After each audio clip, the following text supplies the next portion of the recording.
Hello students, good morning.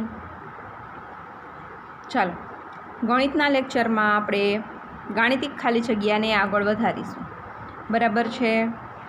ગયા લેક્ચરમાં આપણે પહેલાંના લેક્ચરમાં 1 થી 10 કરેલી હતી, પછી 11 થી 21 સુધીની કરેલી છે. બરાબર. હવે આજે આપણે 22 થી કરવાની છે. લખો 25 બરાબર ખાલી જગ્યા 10 ખાલી જગ્યા એકમ. 25 બરાબર ખાલી જગ્યા દશક ખાલી જગ્યા એકમ. આગળ દશક, પાછળ એકમ. તો જુઓ છો અહીંયા 25માં આગળ શું છે? આગળ છે 2. તો દશક કેટલા થશે? 2. પાછળ એકમ, એકમ કેટલા છે? 5. તો એકમની ખાલી જગ્યામાં 5. બરાબર. 25 બરાબર 2 દશક 5 એકમ. પછી 17 બરાબર ખાલી જગ્યા એકમ ખાલી જગ્યા દશક. 17 આગળ દશક. કેટલા દશક? તો કે 1. દશકની ખાલી જગ્યા ક્યાં આપેલી છે? અહીંયા.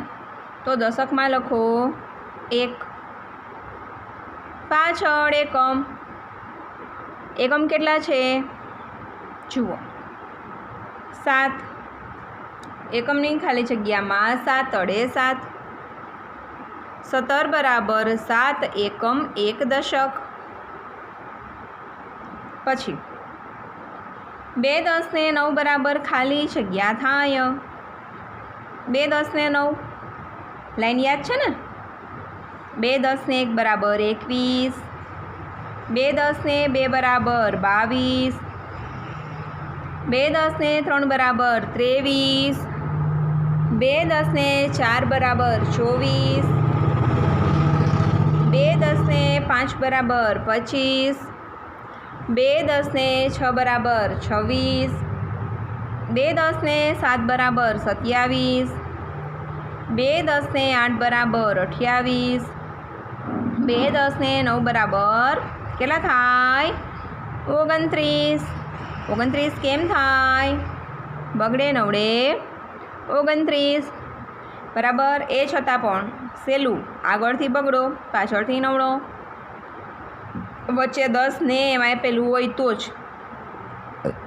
બરાબર. 2 10 ને 9 બરાબર 29.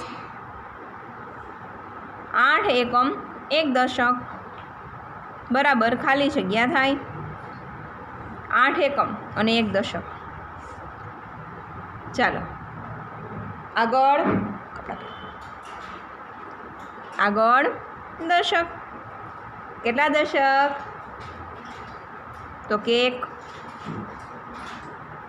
પાછળ એકમ. કેટલા એકમ? તો કે 8. જુઓ દશક આગળ એટલે 1 ગોતીને લખી નાખવાના. પાછળ એકમ, એકમ કેટલા છે? તો કે 8. એકમ શોધીને લખો 8 અડે 8. બરાબર. 8 એકમ 1 દશક બરાબર 18. 1 10 ને 10 બરાબર ખાલી જગ્યા. તમને એમ થશે કે મેડમ અહીંયા એકડો લખી નાખીએ આગળથી અને અહીંયા 1 મીંડે 10 એમ કરીએ, પણ એમ કરવાનું નથી. તો તમારી ખાલી જગ્યા પડશે ખોટી. કઈ રીતે થશે? 1 10 ને 10 લાઈન યાદ છે ને? 1 10 ને 1 બરાબર 11 વાળી. 1 10 ને 1 બરાબર 11. 1 10 ને 2 બરાબર 12. 1 10 ને 3 બરાબર 13. 1 10 ને 4 બરાબર 14. 1 10 ને 5 બરાબર 15. 1 10 ને 6 બરાબર 16. 1 10 ને 7 બરાબર 17. 1 10 ને 8 બરાબર 18. 1 10 ને 9 બરાબર 19 અને 1 10 ને 10 બરાબર બગડે મીંડે 20 બરાબર છે। આમાં આવશે બગડે મીંડે 20 એટલે ભૂલથી ને પણ કોઈ આગળ એકડો ને પછી પાછળ એકને મીંડે 10 કાં તો કે મેડમ અહીં 10 ને એમ આપ્યું છે ને તો એમ થાય ને, પણ એમ ન થાય હો, આ ખાલી જગ્યામાં એમ થશે નહીં। 10 ને 10 જુઓ, કોઈ પણ ખાલી જગ્યામાં 10 ને 10 આપેલા હોય, 10 અને 10 તો અહીંયા છે અંક હોય ને એનાથી એક નંબર આગળ વધી જવાનું। એકડો હોય તો બગડો કરી દેવાનો, તગડો હોય તો ચોગડો કરી દેવાનો, આઠડો હોય તો નવડો કરી દેવાનો, બરાબર। 10 ને 10 આપેલું હોય અહીંયા તો એટલે અહીંયા જે આપ્યો હોય એનાથી એક નંબર આગળ અને પાછળ 0 ઉમેરી દેવાનો, બરાબર। 2 10 ને 10 આપ્યું હોય તો અહીંયા બગડો છે તો અહીં શું કરવાનું? તગડો। 4 10 ને 10 આપ્યું હોય તો શું કરવાનું? ચોગડો છે એનાથી એક નંબર આગળ વધી જાઓ તો કે 5, ઉપર લગાડી દો 0 તો 50 થઈ ગયા, બરાબર। એટલે એક નંબર આગળ વધી જવાનું છે। પછી 19 ને અંકમાં ખાલી જગ્યા લખાય। 19 ને અંકમાં કેમ લખાય? એકડે નવડે 19। 19 ને અંકમાં કેમ લખાય? એકડે નવડે 19। 45 ને શબ્દમાં ખાલી જગ્યા લખાય। 45 છે એને શબ્દમાં કેમ લખાય? તો કે પન્ને હસવઈ પી સ અડધો તન્ને કાનો તા અડ અને દીર્ઘઈ અડી સન્ને કઈ નહીં સ। 45 કેમ લખાય?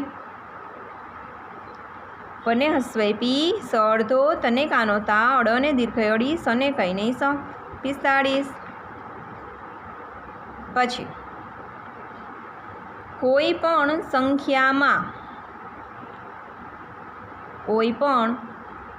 સંખ્યામાં શૂન્ય ઉમેરતા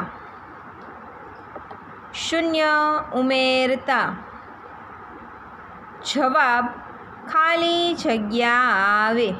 કોઈ પણ સંખ્યામાં શૂન્ય ઉમેરવું હોય તો જવાબ શું આવે? દાખલા તરીકે કોઈ પણ સંખ્યા લઈ લઈએ આપણે 5, એમાં શૂન્ય ઉમેરો એટલે વત્તા 0 કરો તો શું આવે જવાબ? 5 ના 5। કોઈ પણ સંખ્યા 8 લઈ લો, વત્તા 0 કરો તો જવાબ શું આવે? 8 નો 8, બરાબર। કોઈ પણ સંખ્યા આપેલી હોય એમાં શૂન્ય ઉમેરો અથવા તો બાદ કરો, દાખલા તરીકે 9 ઓછા 0 કરો તો પણ શું આવે? 9 ના 9। હા, 0માંથી 9 બાદ ન થાય તો દાખલો ખોટો પડશે, તો 9 ના 9 કરશો તો નહીં ચાલે, બરાબર।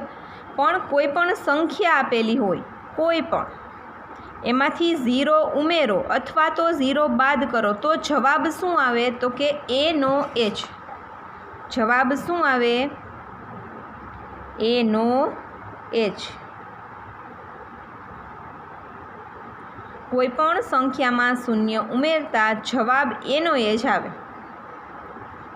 બરાબર છે। 5 લ્યો, 8 લ્યો, 7 લ્યો, એમાં શૂન્ય ઉમેરો તો જવાબ આવે A નો H। પછી કોઈ પણ સંખ્યા સાથે શૂન્યને ગુણતા જવાબ ખાલી જગ્યા આવે। કોઈ પણ સંખ્યા લઈ લો, દાખલા તરીકે 8 લઈ લો અથવા તો 6 લઈ લો, એને ગુણ્યા 0 કરો તો શું આવે જવાબ? 0 નો ઘડિયો હોય નહીં, તો જવાબ શું આવે? 0।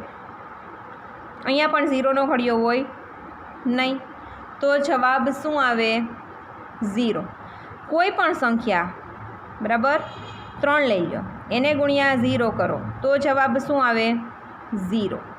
શું કામે કે 0 નો ઘડિયો છે નહીં, તો જવાબ શું આવે? 0, બરાબર છે।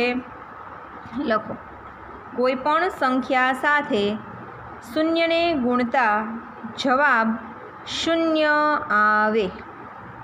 કોઈ પણ સંખ્યા સાથે શૂન્યને ગુણતા જવાબ 0 આવે, બરાબર। જો ફટાફટી કરીએ છીએ, 5 વખત લખવાની હતી તમારે. 25 બરાબર ખાલી જગ્યા દશક, ખાલી જગ્યા એકમ. આગળ દશક એટલે 2, પાછળ એકમ એટલે 5. એકમની ખાલી જગ્યામાં 5, દશકની ખાલી જગ્યામાં 2. 25 બરાબર 2 દશક 5 એકમ. 17 બરાબર ખાલી જગ્યા એકમ, ખાલી જગ્યા દશક. આગળ દશક. 17માં આગળ કેટલા છે? 1. તો દશકની ખાલી જગ્યા જ્યાં આપેલી છે ત્યાં લખી નાખો 1. પાછળ એકમ. એકમની ખાલી જગ્યા છે ત્યાં કેટલા આવશે? 7. શું કામ? કે પાછળ એકમ. એકમની ખાલી જગ્યા શોધીને લખી નાખો 7 અડે 7. 17 બરાબર 7 એકમ 1 દશક.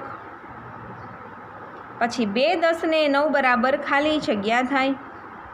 આગળથી બગડો, પાછળથી નવડો. સંખ્યા બની ગઈ બગડે નવડે 29.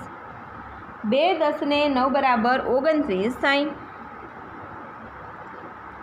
8 એકમ 1 દશક બરાબર ખાલી જગ્યા થાય.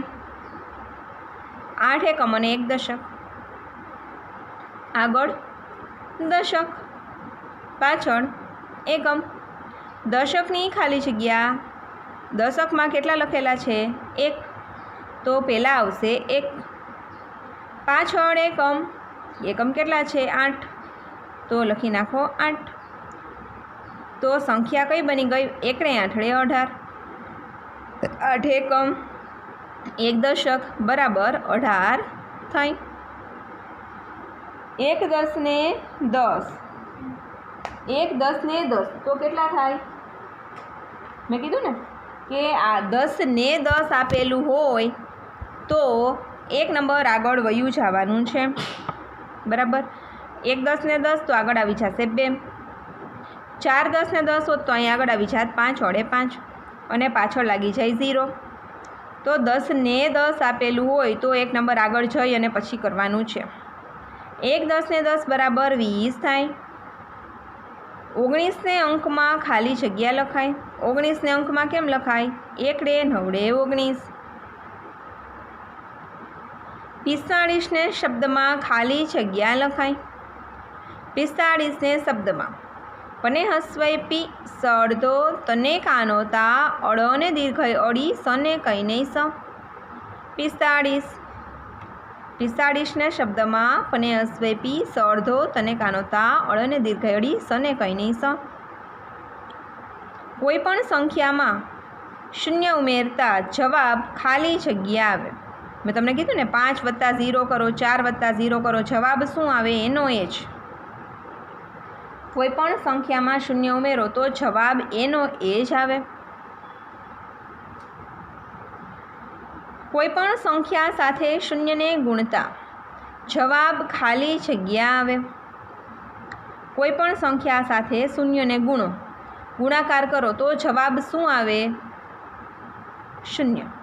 5 ગુણ્યા 0, 4 ગુણ્યા 0, 3 ગુણ્યા 0. શું કામે? કે શૂન્યનો ઘડિયો હોય નહીં. બરાબર છે. ફટાફટી પેલી એથી જોઈ લઈએ, કેમ કે એ રિવિઝન તો તમારે રહેવાનું જ છે અને કરવાની જ છે ખાલી જગ્યા. બરાબર. એકમ એટલે 1 થાય. દશક એટલે 10 થાય. 1 થી 9 એકમ સંખ્યા છે.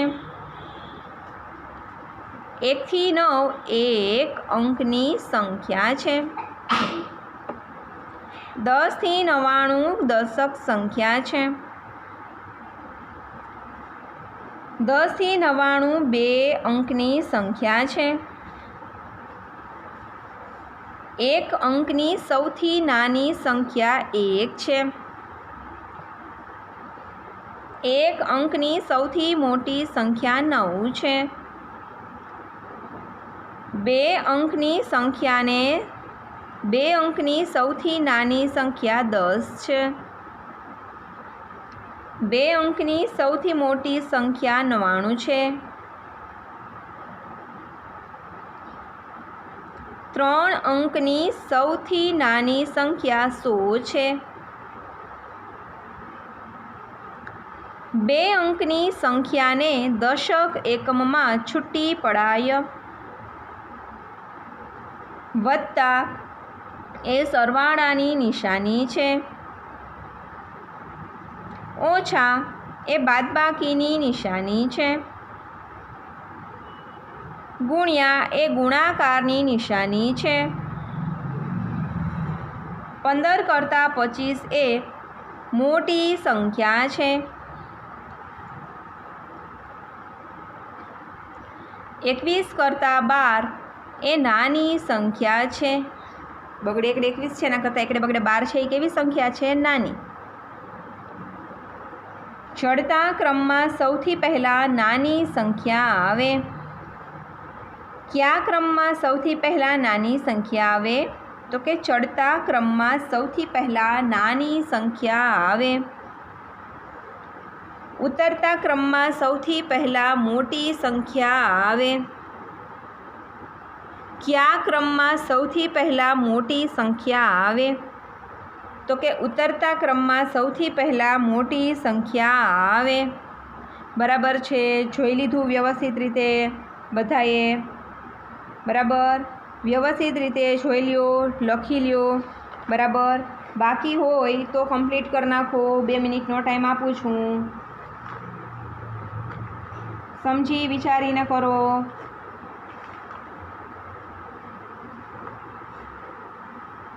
ચાલો, થઈ ગયું બધાને? બરાબર છે, ફટાફટ હવે નોટ લઈને બેસી જાઓ. ફટાફટી 6 થી 10ના ઘડિયા કરી જઈએ. 6 1 6, 6 2 12, 6 3 18, 6 4 24, 6 5 30, 6 6 36, 6 7 42, 6 8 48, 6 9 54, 6 10 60, 7 1 7, 7 2 14, 7 3 21, 7 4 28, 7 5 35, 7 6 42, 7 7 49, 7 8 56, 7 9 63, 7 10 70, 8 1 8, 8 2 16, 8 3 24, 8 4 32, 8 5 40, 8 6 48, 8 7 56, 8 8 64, 8 9 72, 8 10 80, 9 1 9, 9 2 18, 9 3 27, 9 4 36, 9 5 45, 9 6 54, 9 7 63, 9 8 72, 9 9 81, 9 10 90, 10 1 10, 10 2 20, 10 3 30, 10 4 40, 10 5 50, 10 6 60, 10 7 70, 10 8 80, 10 9 90, 10 10 100. બરાબર, વ્યવસ્થિત રીતે ઘડિયા પાકા કરી લેજો. જેમ જેમ આગળ જશો એમ એમ હજી ઘડિયા વધતા જશે. બરાબર, તો હવે આના પછીના નેક્સ્ટ લેક્ચરમાં મિક્સ દાખલા લેવાના છે. વ્યવસ્થિત રીતે નિશાની પાકી કરી લેજો. કઈ નિશાની કયા દાખલાની છે, એ વત્તા, ઓછા અને ગુણાકારની, બરાબર. અને સાથે ઘડિયા પણ, કેમ કે ઘડિયા નહીં આવડે તો દાખલા આવડશે નહીં, બરાબર. તો હવે નેક્સ્ટ લેક્ચરમાં મળીએ. Bye bye.